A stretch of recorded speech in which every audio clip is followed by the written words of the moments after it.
asalaamaaleykum wa rahmatullahi taala wa barakaatu mbokk yi ñuy topp ci internet bi rawatina ci chaîne bi ak ci tiktok bi ñu ngi leen di nuyu di leen ziara di feddale suñu kóllëre ak suñu cofeel ci yéen saa yu nekk. tey nag dañ leen indil gént goo xam ne moom it bokk na ci li nit ñuy faral di laajte ak li ko nit ñuy gént lu bare bare muy gént ay agressé ma wala dugg sama magasin mën na ay bandi nangu sama alal wala ay agresseur bëgg ma jàpp wala bëgg ma rey ak xeet yu demee noonu moom it mu bokk ci ay lu muy misaal moom it ci gént agresseur nag maanaam nañ ko xamee ci zahir muy wàllu yàq ak yooyu bu dee ci gént yi daanaka noonu lay taxawee waaye nag du tekkiwut ne ay agresseur boo ko géntee boo xëyee ay agressé la lu muy lag lu néew ñoo xam ne xaj na seen gént du soppiku kon ñaare bu fekkee koo xam ne day doon listixaar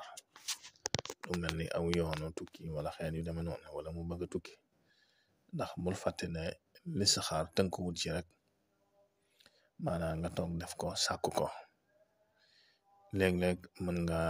am yitte dara nga tëdd guddi rek suñ borom wan la ko fekk boobu sa yitte jooju la lay wan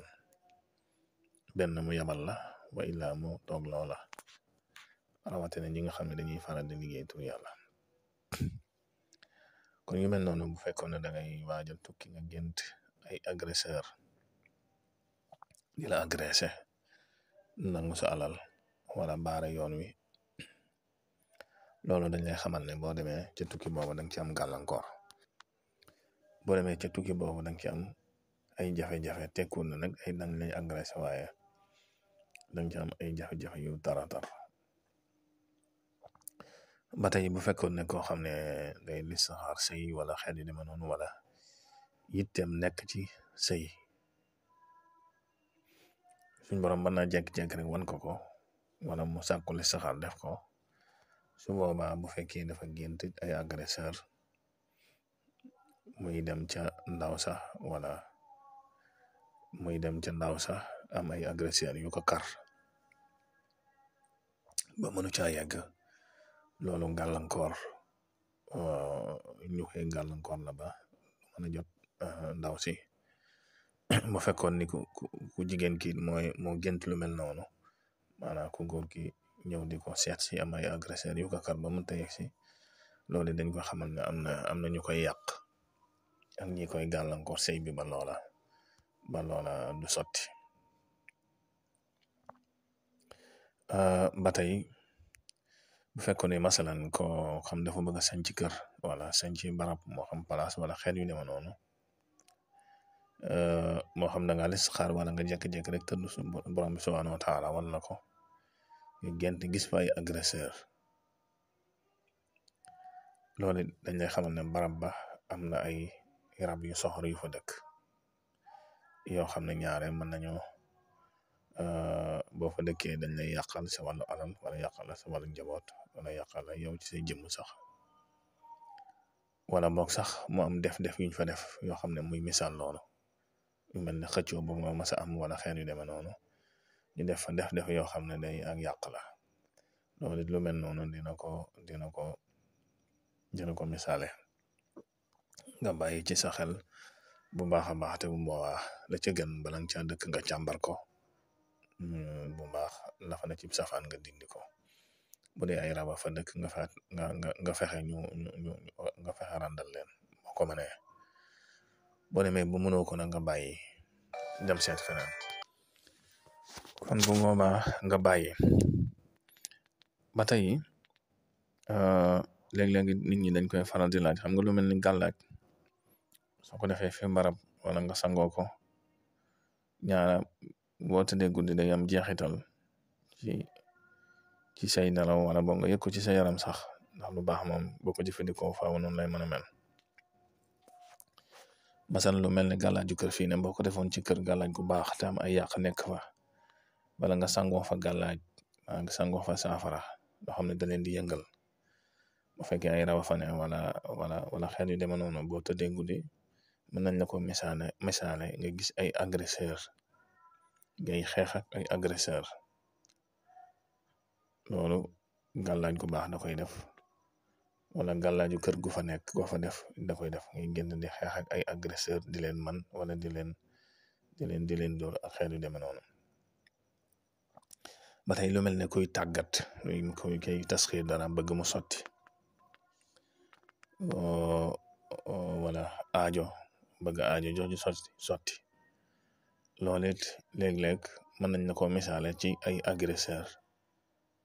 yoo xam ne ñoo lay agressé ñu dem ba ca digg bi suñ borom wëlbati leen ñu nekkaat say soppe wala boog ñu mokk rumbux ci sag wet loolu dana tekki ijaaba ci kuy ñaan wala xeet yi deme noonu moom it ak ijaaba wala ak nangu dana koy faral di fire noonu. ba tey lu mel noonu nañ ci bàyyi xel bu baax ndax am na barab yooyu boo ciy liggéey tur yàlla muy barab yoo xam ne barab zulmaan yi nga xam ne ay raba fa dëkkat wala xeet yi nga xam ne waa kër iblis ak day am ci barab yi daal yoo xam ne du barab yëpp la ñuy dugg xalwa wala def riyaada wala di fa liggéey tur yàlla ndax bu fekkee barab la boo xam ne barab bu lëndëm la ñaare ba fa indee leer faaw day jeexital ci ñoom da leen di yëngal bu ko defee nag bu boobaa yow mën ngaa tëdd guddi gént am yuy ñëw di xeex ak yow bëgg laa fàdd wala bëgg laa rey muy rab ya fa dëkk wala seytaane ya fa dëkk loolu it nanga ci bàyyi sa xel bu baax maanaam du fépp la ñuy dugg xalwa wala du fépp ngay def riyaada wala du fépp la ab sëriñ di dal di fa liggéey yenn lim yi ci tur yàlla yi ndax bu fekkee barab la yoo xam ne barab bu sulmaani la nga xam ne ay jinne sulmaani yi ñoo fa dëkk boo fa dee liggéey tur yàlla ñaare faaw da nga leen di yëngal te bu boobaa faaw ñu jéem a jëflante ak yow yu mel noonu nag mën nañoo soppali ko ay agresseur wala soppali ko ay bandi bëgg laa faagaagal te bu boobaa nag boo bëriwul bagage mën nga am gàllankoor. kon mbokk yi loolu lañ leen indiloon ci wàllu agresseur lu mel ni jigéen nit faru rabam dana koy dikkal ci gis ko koy agressé ba ko violé jigéen ñu bari dañ ma koy faral di ko laaj te loolu faru rab da koy def ba ci góor sax ndax fi mu ne am na ci yi ñi amee ci saaxir ay góor jigéen rab yi noonu fi mu ne noonu am na ci rab yoo xam ne jigéen la ba noppi di sëy ak jigéen waaw am na jigéen ñoo xam ne man dañuy am faru rab bu jigéen ba noppi di sëy ak moom am na góor ñoo xam ne dañuy am faru rab bu góor muy sëy ak ñoom yooyu bu ci nekk teg naa ci sama bët léeg-léeg mën na laa dikkee nga xam ne koo xam ne day ñëw agressé la violé la yow bu dee góor wala koo xam ne day ñëw agressé la violé yow muy jigéen noonu day am yu feeñoo comme agresseur te loolu du dara faru rab bu saay-saay képp la nga bàyyi ci xel bu baax a baax kon mbokk yi ngeen wéy di abonné ci chaîne bi ak di ko yaatal ndax loolu bokk na ci li koy dundal wasalaamu aleykum wa rahmatullahi wa barakatu